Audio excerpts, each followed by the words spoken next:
안녕하세요. 여러분의 자기계발을 돕는 최고의 채널 조관일TV입니다. 오늘 방송 주제는 리더라면 꼭 알아야 할 세 가지, 특히 박항서 축구 감독님으로부터 배우는 것입니다. 요즘 박항서 감독님이 정말 대세죠. 돌풍을 일으키고 있습니다. 그 소식 들을 때마다 정말 기분 좋더라고요. 솔직히 말해서 남이 잘 되는 것 부러워하게 되는데, 사실 부럽다는 것은 약간 희생하는 것이 밑바탕에 깔려 있거든요. 그런데 이상하게도요, 박항서 감독님 잘 되는 거는 정말 들을수록 기분 좋고 진심으로 더 잘 되기를 기원하게 됩니다. 아마도 그분이 그동안 고생 많이 하시고 우리나라에서 약간 소외되셨다가 그 어려운 베트남까지 가셔서 그야말로 혁혁한 공로를 세우시면서 기적을 일으키셔서 아마 그럴 겁니다. 정말 앞으로도 잘 되시기를 바랍니다. 우리는 이 박항서 감독님의 파파 리더십, 또 박항서 매직, 과연 무엇이 마술이고 기적인지 여기서 한번 배워볼 것이 있습니다. 그야말로 베트남 축구 잘 되고 박항서 감독님 승승장구하는 것에만 열광할 것이 아니고요, 이 사례를 통해서 리더라면 꼭 배워야 될 세 가지를 정리해 봤습니다. 첫째는 한 사람의 힘이 정말 대단하구나, 이걸 느끼게 되죠. 딱 한 사람 바뀐 겁니다. 물론 그 밑에 코치 스텝도 있습니다만은 우리 박항서 감독님이 거기 가심으로써 베트남 축구가 새로운 역사를 쓰는 행진을 계속하고 있는 것 아닙니까? 선수들은 다 베트남 축구 선수들 그대로죠. 그런데 히딩크 감독님이 떠나면서 박항서 감독님에게 준 조언이 참 흥미롭습니다.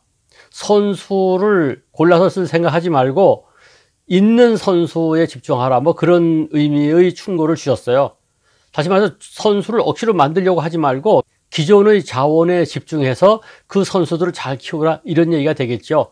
실제로 박항서 감독님 보면은 베트남 그 축구 선수들, 기존의 선수들을 데리고 그야말로 기적, 마법을 일으켰습니다. 그럼 과연 어떻게 해서 그런 마법이 일어날까요? 여러 가지 이유가 있겠습니다만은 제가 주목하는 것은 박항서 감독께서 베트남 선수들에게 베트남 사람이라고 하는 것을 일깨워줬다는 것이죠. 우리는 베트남 사람이다. 이거 대단한 겁니다. 우리는 베트남 사람이다. 왜 우리는 베트남 사람이라고 하는 것이 중요하냐? 베트남은 남들과의 전쟁에서 패한 적이 없다는 그런 역사를 자랑합니다. 그 엄청난 크기의 중국하고 싸웠던 중월 전쟁에서도 이겨냈고, 미국하고의 월남 전쟁에서도 결국 그들이 승리했습니다. 그렇기 때문에 그 베트남 사람들이 자존심은 보통 센 게 아닙니다. 그 자존심에 불을 지른 것이 바로 박항서 감독님이죠. 우리는 베트남 사람이다, 이것 이상의 자존심이 없습니다. 그래서 그들이 그야말로 펄펄 날고 뛰는 것 아니겠습니까? 정말 한 사람의 힘이 대단히 중요합니다. 두 번째로는 실적이 리더십입니다. 리더십이 실적입니다. 결국은 제 아무리 뛰어난 용병수를 자랑한다 하더라도 실적이 나쁘면은, 공적이 없으면, 우승하지 못했으면은 그냥 묻히고 마는 것 아니겠습니까? 그 대표적인 분 중에 한 분이 히딩크 감독님이죠. 그분 처음 우리나라에 오셔가지고 0대5로 계속 깨지니까 별명이 뭐였습니까? 5대0 아니었습니까? 그러나 나중에 월드컵에서 4강 하고 나니까 단군 일의 최고의 찬사가 모두 쏟아졌습니다. 그래서 필 로젠크바이크라고 하는 스위스의 교수는 이런 얘기를 했죠. 실적이 좋은 기업을 나한테 가져와 봐라. 그러면 내가 그 리더의 리더십을 분석해낼 수 있다. 반대로 실적이 나쁜 기업의 그 리더를 보면 그 리더십을 갖다가 또 나쁜 리더십을 분석해낼 수 있다. 다시 말해서 리더십이라고 하는 것은 결과하고 연결되는 것입니다. 다음 세 번째로는 리더십은 상식입니다. 리더십은요, 엄밀히 따지면 과학이라고 하기 뭐합니다. 어떻게 보면 학문이라고 할 것도 없습니다. 그래서 이것을 기법이라고 하고 스킬이라고 하죠. 실제로 박항서 감독님이 그런 스킬, 그런 기법을, 물론 그분은 기법이나 스킬이라고 생각하지 않았습니다만은 리더십을 이론적으로 연구한 사람들이 보면은 그런 스킬과 기법을 활용하게 되죠. 생각해 보세요. 다친 선수에게 비즈니스석을 양보했다. 비행기에 비즈니스석을 타고 가시다가 부상당한 선수가 있어서 일반석하고 바꿔줬다. 그 상식 아닙니까? 아픈 사람이 당연히 편한 자리에 타야죠. 그리고 또 선수의 발 마사지를 직접 해주셨다.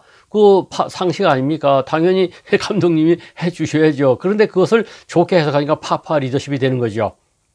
그런데 재미난 것은 얼마 전에 TV 방송에서 어떤 분이 박항서 감독님에 대해서 얘기하다가 박항서 감독님이 그 발 마사지를 해줬는데 어떻게 생각하십니까? 했더니 그분 그렇게 말씀하시더라고요. 스포츠 담당 기자인데 우리나라 감독 중에서 그렇게 하는 사람을 본 적이 없다는 겁니다.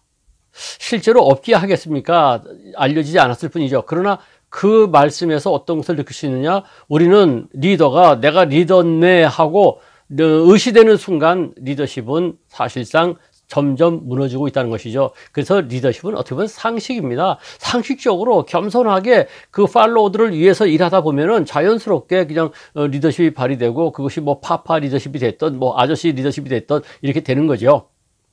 여러분 어떻습니까? 우리는 박항서 매직 그리고 파파 리더십에서 세 가지를 배우게 되죠. 첫째는 한 사람이 중요하다는 것. 그 두 번째는 리더십은 실적이라는 것. 실적이 좋아야 된다는 것. 세 번째는 리더십은 대단한 것이 아니라 상식이라는 것. 그런데 그것이 실천하기가 어려운 것이죠. 자, 이제 이 박항서 매직과 파파 리더십을 통해서 우리는 과연 무엇을 배워야 할까요? 각자 리더십이라면은 마음속에 한번 정리를 해보시죠. 그리고 실천하시죠. 유익하셨다면 구독 눌러주시기 바랍니다.